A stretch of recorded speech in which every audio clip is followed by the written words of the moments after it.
So it definitely happens from time to time to most people, especially if you shoot enough. Eventually it'll happen to you where you just start to notice that your rifle that usually performs a certain way is not performing the same way, and you start going through the variables of what's different. You notice it time after time, and it's time to diagnose what's going on. That's normal. It does happen. Weather changes, fluctuations, changes in ammo lots. If you're shooting production ammo or just off the shelf ammo, you're not hand loading. Things with optics can and do change, and your rifle changes, the throat changes. There's so many different variables to go through. And so I just want to talk you through very briefly what I do with my 22s specifically when I start to see changes in performance where I'm not content with what I'm seeing downrange. Number one, shooting with decent lighting and with almost no wind. Like right now, it's 0 to 1 mile an hour wind. That's necessary for 22 shooting. And then I start shooting at distance where I know like exactly what my group size should look like with a particular kind of ammo with a particular setup. So I don't change the bipod around. I don't add or introduce more variables to try to fix the problem. First, I try to diagnose what's actually going on. And this is my most typical way to shoot with this bag and this Arca bipod from Atlas. The other variable that may come on and off is a can. And if you zero with a can and that's how you know how the group should be, then leave the can on perhaps. But you might want to consider taking it off and just look at the performance between the two, because perhaps the can is the first variable of something that's going on. Maybe it's dirty, maybe you had a baffle strike, maybe it's not on all the way. Some cans seem to do better in hot weather versus cold weather or vice versa. So there's lots of variables there, but your connection, your thread, and the internal baffles, or clean or dirty, heavy, light, those are things that I will look at with this particular setup. Then moving from there, I actually check the bipod for sure. I'll make sure that the bipod is not loose or there's not something weird with the connection there. I've had that be the case where there's a little bit of movement because of something not tight. I do have an adapter on here from Wiser Precision, and I've had it where I just threw it on and I didn't actually check the tightness, and that has been an issue before. Or my Arca clamp wasn't all the way tight. On rifles that have Arca rails added, they're not integral, I've had Arca rails come loose, so that's the next thing I'll start looking at. And you just kind of scan down the rifle. It's basically what you would think. I do sometimes check for play in the barrel because it's a CZ457 and they have two Allens that kind of retain the barrel in there. I'll squeeze that a little bit, just make sure it's not totally loose or floppy. I might do a more in-depth check if I can't find anything else. Moving back from there, I will make sure that there's nothing in the chamber, that it's not super dirty. I will clean the rifle, of course, and try to run out as much gunk as I can and refoul it with 5 more rounds, and then test with that same lot of ammo one more time. I try to keep it to the same lot of ammo and not skipping around the boxes. I want to keep it, pretty close to the same manufacturing time, production time. I will look at my scope rail.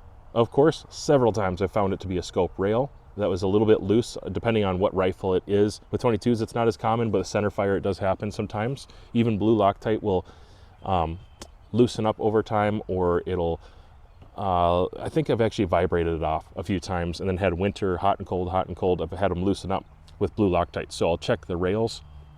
Then I will look at the scope rings themselves and make sure nothing shifted there. I've had at least 3 or 4 times where the scope rings with like a 308 AR-10, I've had it loosen up, and the rings that I had used were just not super high quality, which is another reason you should use high quality rings. I'm using these Sunway Photo rings, and I can recommend these. I've had these on Magnums, I've had them on Rimfire, and everything in between, and I really like them.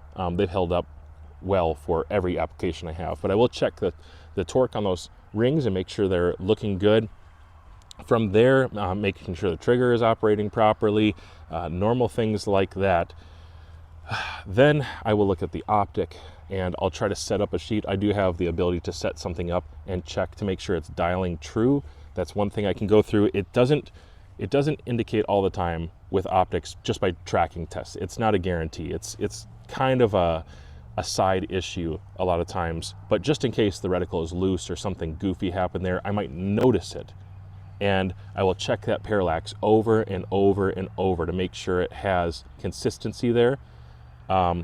Beyond the optic, if it's not the optic and nothing is loose, because I have had the entire eyepiece break off, I've had a turret break, I've had lenses, internal lenses break before on springers. So there's a few options there when your rifle starts shooting funky. Going beyond that, I will actually look at the ammo. and make sure that maybe this ammo lot is bad. So I'll put that ammo lot to the side and I'll do exactly what I did tonight. I'll grab a fresh lot of ammo, clean the barrel, make sure everything is still tight. I still walk through the process. I'll shoot 5 Fowler rounds, and then I'll shoot another 10-shot group and another 10-shot group and another 10-shot group. I'll use most of the box of ammo to find out what's going on. And you know what I found out this time? Is I have at least 2 lots of ammo that don't shoot nearly as well. I have some Wolf Match Extra here, and this one shoots significantly tighter consistently than the other lot. Sometimes you get suspicious and it's hard to tell, but one of the lots of ammo, I'm sorry to say, was really, really bad, significantly inconsistent, where my shots and my velocities were up and down, up and down. This is where you could add in a chronograph. If you have a chronograph, either the Garmin or maybe the Athlon, or you're still running one of the older chronographs, it would be good to get a reading out of that and just check, is that part of my issue here? Is my standard deviation or my extreme spread getting really wild? It's maybe an ammo issue once again. So that's something to check into, but for me, it ended up being ammo lots. And I think this might be more consistent of an issue than I realized with this brand.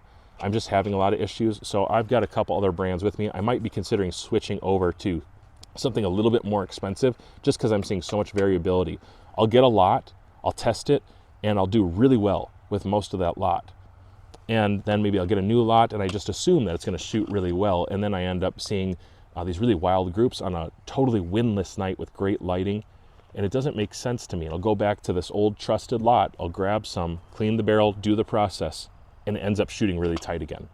So it's kind of frustrating, but I just wanted to let you guys know that if that does happen to you, it happens to everybody, and there is a process of things you should go through. Don't just accept that I guess this is how my rifle shoots now, because very often I've found it to be something that can be fixed and can be modified or can be worked with, or you can at least buy a different lot of ammo and improve those groups. So I hope this helped. It's just one way that I go through to make sure my rifle is shooting top notch and the best performance I can possible. When it gets to these precision style rifles, it makes a lot of sense.